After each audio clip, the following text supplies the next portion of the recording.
Hello students, welcome back to my channel Shipra classes.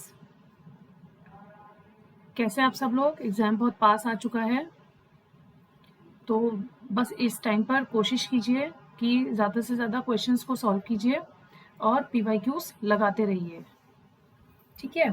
और अगर कोई आपको लगता है किसी चीज़ में आपको बहुत ज़्यादा प्रॉब्लम आ रही है तो अभी नया कुछ मत पढ़िएगा, क्योंकि अब टाइम नहीं है कुछ भी नया पढ़ने का। जो भी आपने पढ़ा है बस अब आपको उसको जस्ट रिवाइज करना है और उससे टॉपिक से रिलेटेड आपको क्वेश्चंस को सॉल्व करना है। और नहीं तो सिर्फ एमसीक्यूज लगाइए, पीवाईक्यूज लगाइए। तो कल मैंने आप लोगों के साथ एक ईवीएस का क्वेश्चन पेपर डिस्कस किया था 2 पार्ट्स में, ठीक है। वो था 2023 का क्वेश्चन पेपर। आज जो मैं आपके लिए लेकर आई हूँ वो लेकर आई हूँ 2022 का क्वेश्चन पेपर ईवीएस का, जो पेपर 1 में पूछा जाता है यूटेट में। ओके, तो चलिए स्टार्ट करते हैं हम अपना फर्स्ट क्वेश्चन। फर्स्ट क्वेश्चन है हमारे पास कि disaster management comes under which of the following list. जो आपदा प्रबंधन होता है वो, जो आपको नीचे सूची के नाम दे रखे हैं, वो इनमें से किस सूची के अंतर्गत आता है? केंद्रीय सूची, राज्य सूची, समवर्ती सूची। Mean central list, state list, concurrent list. तो इसका आंसर है आपके पास कंकरेंट लिस्ट। समवर्ती सूची के अंतर्गत डिजास्टर मैनेजमेंट आता है। तो option C is your correct answer. Next question. प्राथमिक कक्षा के छात्रों से इस प्रश्न का उत्तर प्राप्त करना आपको क्यों लगता है कि रेगिस्तानी इलाकों में कई पेड़ नहीं उग सकते हैं? निश्चित रूप से किस अधिगम संकेतक की उपलब्धि को दर्शाता है? Means getting an answer from primary class. Students, for the question, why do you think many trees cannot grow in desert areas, surely represents the achievement of which learning indicator? Questioning, explanation, classification and experimentation.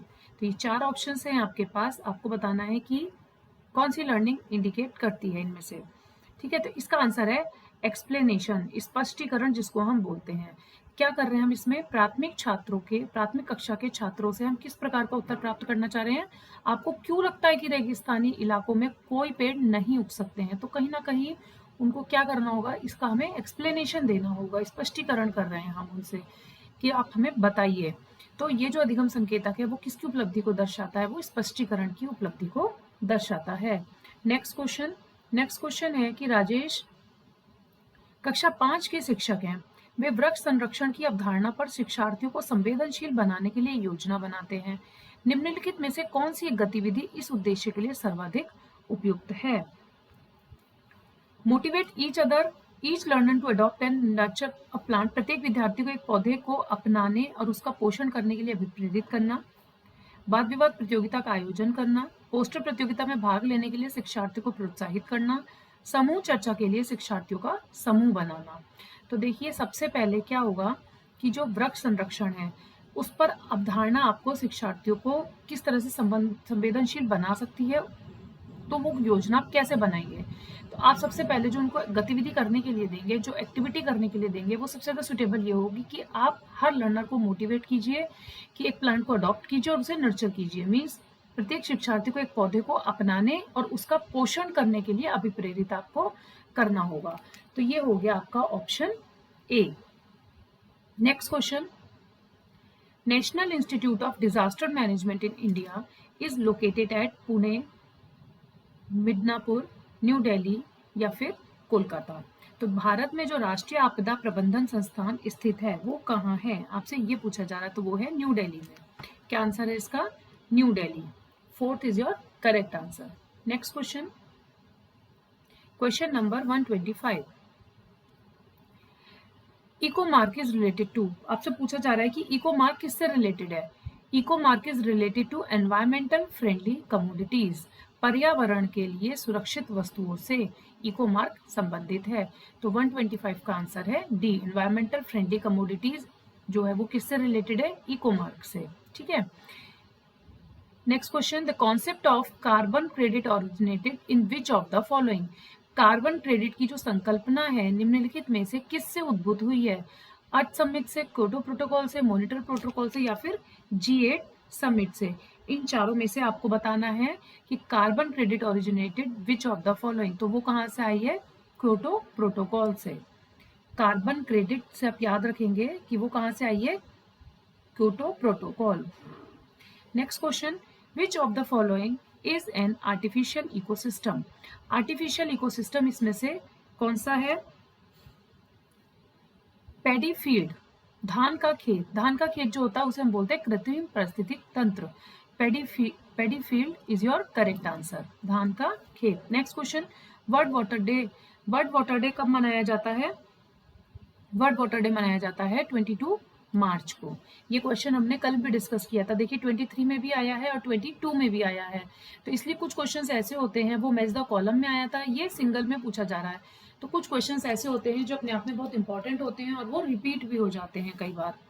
Next question, Arctic desert is also known as. Arctic मरुस्थल का दूसरा नाम आपसे पूछा जा रहा है, उसका दूसरा नाम होता है टुंड्रा। क्या है उसका दूसरा नाम, tundra. Arctic desert is also known as tundra. The first national park in India established in 1936 was named. Bharat में 1936 में स्थापित प्रथम राष्ट्रीय उद्यान का नाम रखा गया था। क्या रखा गया था, हेली नेशनल पार्क। क्या रखा गया था, heli national park. First national park in India established in 1936 was named heli national park.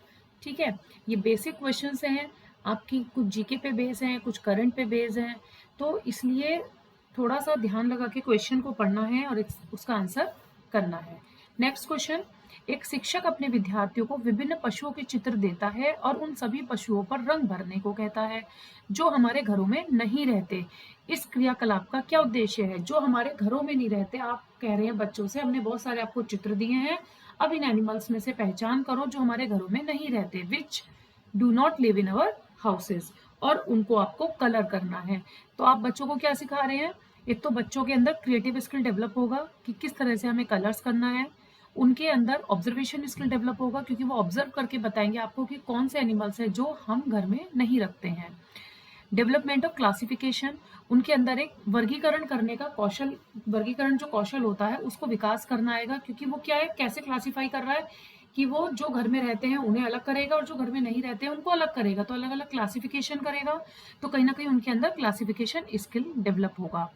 Development of data collection, और वो डेटा को इकट्ठा करेगा। डेटा को इकट्ठा करना उसका काम नहीं है, उसका काम सिर्फ इतना है, उन पशुओं में से, उन एनिमल्स में से उन एनिमल्स को ढूंढना जो हमारे घरों में नहीं रहते और फिर उनको कलर करना। जब वो कलर करेगा तो उसके क्रिएटिव स्किल्स देखे जाएंगे।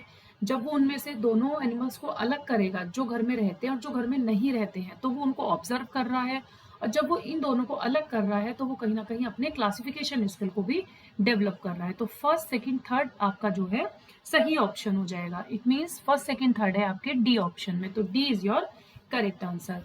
नेक्स्ट क्वेश्चन है, children get lot of space to learn EVS through exploration. Children जो है बहुत ज्यादा ईवीएस में किस तरह से सीखते हैं, एक्सप्लोर करके, खोज कर। तो ये किस चीज को इंडिकेट करता है कि ईवीएस चाइल्ड सेंट्रिक है, टीचर सेंट्रिक है, लर्न थ्रू क्रैमिंग है, या फिर लर्न थ्रू इंफॉर्मेशन है। जब वो कुछ एक्सप्लोर करके सीख रहा है, मीन्स उसका बच्चे का इन्वॉल्वमेंट ज्यादा है। जब बच्चे का इन्वॉल्वमेंट ज्यादा होता है तो उस एक्टिविटी को हम बोलते हैं चाइल्ड सेंट्रिक, इसलिए इसका ऑप्शन हो जाएगा चाइल्ड सेंट्रिक। यहाँ पर अगर टीचर कुछ उसको करके दे रहा है, एक्सप्लेन कर रहा है किसी क्वेश्चन को, तो वो टीचर सेंट्रिक हो जाता। और जब कोई बच्चे को हम कहते हैं कि आप याद करके आओ और फिर हमें सुनाओ, तो वो हो जाता है क्रैमिंग के थ्रू, कि हमने याद करके सीखा। और इंफॉर्मेशन की सूचनाओं का अध्ययन करा, जो भी कुछ उसके पास सूचना है उनके थ्रू उन्होंने सीखा, तो वो भी उसका करेक्ट आंसर नहीं होगा। तो ईवीएस इज चाइल्ड सेंट्रिक, तो option A is your correct answer. Next question है, which of the following procedures are helpful in water conservation in agriculture। आपसे पूछा जा रहा है कि निम्नलिखित पद्धतियों में से कौन सी कृषि में जल संरक्षण में सहायता कर सकती है। तो आपको सारे पढ़ने पड़ेंगे, फिर उसके बाद में आपको बताना है कि इसका answer A, B, C, D में से कौन सा है। ठीक है, देखिए पढ़ते हैं। लो और जीरो मीन्स कृषि भूमि की कम या शून्य जुताई, खेत की में सिंचाई के पूर्व जिप्सम का प्रयोग, या फसल अवशेष को खेत में ही रहने देना। तो जल संरक्षण की सहायता जो है ये कहीं ना कहीं तीनों ही कर सकती हैं, ठीक है। तो इसका ऑप्शन हो जाएगा 1, 2 and 3। Next question, in which state of India water panchayat started? Bharat में किस राज्य में वाटर पंचायत प्रारंभ हुई? केरल, राजस्थान, महाराष्ट्र या फिर गुजरात? तो वो है इसका आंसर राजस्थान। वाटर पंचायत कहाँ शुरू हुई? राजस्थान में। एक मिनट, इसका आंसर है महाराष्ट्र, राजस्थान नहीं है इसका आंसर, सॉरी गलत हो गया। वाटर पंचायत शुरू हुई थी राजस्थान में, सॉरी महाराष्ट्र में, ठीक है। तो ऑप्शन इसका है C. Next question, which of the following bacteria is an indicator of water pollution? निम्नलिखित में से कौन सा जीवाणु जल प्रदूषक के सूचक के रूप में काम आता है? जीवाणु जल प्रदूषक के सूचक के रूप में जो काम आता है वो क्या होता है? Coliform. D, coliform is your correct answer. तो 135 का आंसर क्या हो जाएगा? डी। तो देखिए ये थे कुछ 15 क्वेश्चन ईवीएस के 2022 के जो मैंने आपके साथ डिस्कस किए हैं।